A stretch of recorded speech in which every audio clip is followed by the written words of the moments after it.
If you're doing this one thing to your pepper plants, you might be stunting their growth without even knowing it. Stick around because today we're uncovering the secrets that will transform your pepper harvest from puny to colossal. Hello, fellow gardeners. Welcome back to Don't Do This Guide. If you've ever wondered why your peppers aren't reaching their full potential, you're in the right place.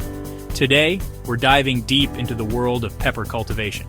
We'll expose the hidden pitfalls that might be holding your peppers back and reveal tried and true strategies to boost both their size and yield.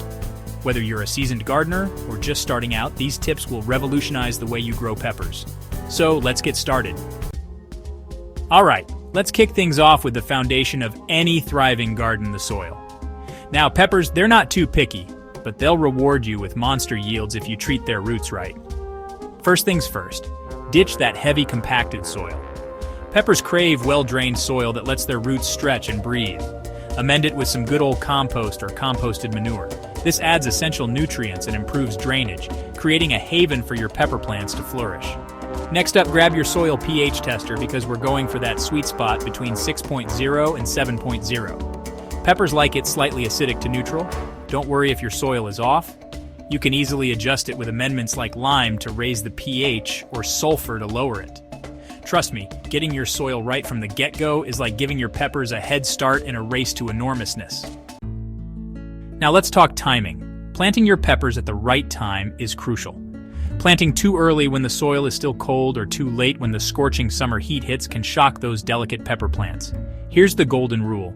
Wait until after the last frost has passed and the soil has warmed up consistently. That means soil temperatures should be hovering around 60 to 65 degrees Fahrenheit for optimal germination and growth. Think of it like Goldilocks and the Three Bears. Not too cold, not too hot, but just right. You can use a simple soil thermometer to check the temperature before you plant. And remember, every region has its own unique climate. So do a little research, check your local frost dates, and plan your planting accordingly. Getting the timing right is a surefire way to set your peppers up for success. Now, let's dive into the delicate dance of watering. Peppers, my friends, they like a good drink, but they despise soggy feet. Overwatering can lead to root rot, which is a death sentence for any plant. Here's the key. Water deeply and consistently, but allow the soil to dry out slightly between waterings. Stick your finger about an inch into the soil. If it feels dry, it's time to give your peppers a good soak. Now, underwatering is just as detrimental. When pepper plants don't get enough water, they wilt, their growth is stunted, and those precious peppers, they end up small and, dare I say, disappointing. So find that sweet spot, that perfect balance of moisture that keeps your pepper plants happy and hydrated without drowning them. Let's shed some light on the matter, shall we? Peppers are sun worshipers, my friends. They crave those glorious rays to produce those big, juicy fruits we all love. Aim for a minimum of 6 to 8 hours of direct sunlight each day. Less than that, and your plants will become leggy and weak, struggling to produce those prized peppers. When choosing a spot for your pepper patch, opt for the sunniest location in your garden. Avoid shady areas or spots where taller plants might cast shadows. Remember, sunlight equals energy for plants, and energy equals growth and bountiful harvests. So give your peppers the sunshine they crave and watch them thrive. All right, fellow gardeners, let's talk plant food because even peppers need a good meal to fuel their growth. But here's the thing, when it comes to fertilizer, it's all about balance. Over-fertilizing can lead to lush green foliage, but very few peppers. On the other hand, under-fertilizing can leave your plants stunted and unproductive. So what's the sweet spot? Start with a balanced, slow-release fertilizer when you plant your peppers. This will provide a steady supply of nutrients throughout the growing season. As your plants grow and start producing those beautiful peppers, you can give them an extra boost with a liquid fertilizer high in phosphorus and potassium. These nutrients are essential for flower and fruit development. Remember, feed your plants, not the soil. Follow the instructions on your fertilizer label carefully and avoid overdoing it. Chapped now, let's talk about personal space because just like us, pepper plants need their own little breathing room to truly thrive. Overcrowding is a recipe for disaster in the garden. When pepper plants are crammed together, they compete for sunlight, nutrients, and water. This can lead to stunted growth, reduced air circulation, and increased susceptibility to pests and diseases. So what's the magic number? Aim for a spacing of about 18 to 24 inches between plants. This might seem like a lot, but trust me, it will pay off in the long run with healthier plants and a more abundant harvest. Remember, give your pepper plants the space they need to spread their roots, soak up the sun, and reach their full potential. Now let's get our hands dirty and talk about pruning. I know it might seem counterintuitive to cut back your plants, but trust me on this one. Pruning your pepper plants can actually promote bushier growth and increase your yield.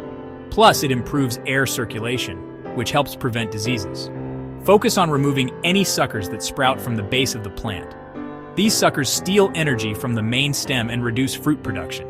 You can also pinch off the first flower that appears on your pepper plants. This encourages the plant to put more energy into growing strong branches and roots. For taller pepper varieties, staking is essential. Use stakes, cages, or trellises to support the weight of those heavy peppers and prevent the plants from flopping over. Remember, a little pruning and staking go a long way in keeping your pepper plants healthy, productive, and looking their best. Now let's face it, no garden is immune to pests and diseases. But don't worry, with a watchful eye and a few tricks up your sleeve, you can keep those pesky critters and fungal foes at bay. The key is early detection. Regularly inspect your pepper plants for any signs of trouble, such as holes in leaves, discoloration, or wilting. Some common pepper pests include aphids, spider mites, and flea beetles. You can often control these with a strong blast of water or insecticidal soap. For fungal diseases like powdery mildew or blight, good air circulation and avoiding overhead watering can help prevent them. Remember, prevention is always better than cure. All right, fellow gardeners, we've reached the moment we've all been waiting for. Harvest time, but hold your horses. Don't be too eager to pluck those peppers just yet. Harvesting your peppers at the right stage of maturity is crucial for optimal flavor and size. Picking them too early can result in small, flavorless peppers. So, how do you know when your peppers are ready? Well, it depends on the variety. Some peppers, like bell peppers, turn from green to red, yellow, or orange when fully ripe. Others, like jalapenos, are ready to pick when they reach their full size and color. Gently squeeze the pepper. It should feel firm to the touch. If it's still soft, give it a few more days. Remember, patience is a virtue, especially when it comes to harvesting peppers. All right, fellow gardeners, let's talk about a natural way to boost your pepper harvest companion planting. This age-old technique involves planting different species together to benefit each other. Think of it like creating a harmonious ecosystem in your garden. Certain plants, when planted near peppers, can help deter pests, attract beneficial insects, or even improve soil health. Some excellent companion plants for peppers include basil, marigolds, onions, and garlic. Basil repels aphids and spider mites, while marigolds deter nematodes and attract pollinators. Onions and garlic help repel various pests and can even improve the flavor of your peppers. Experiment with different companion planting combinations and see what works best in your garden. It's a fun and natural way to maximize your pepper harvest. There you have it, our comprehensive guide to avoiding common pitfalls and unlocking the full potential of your pepper plants.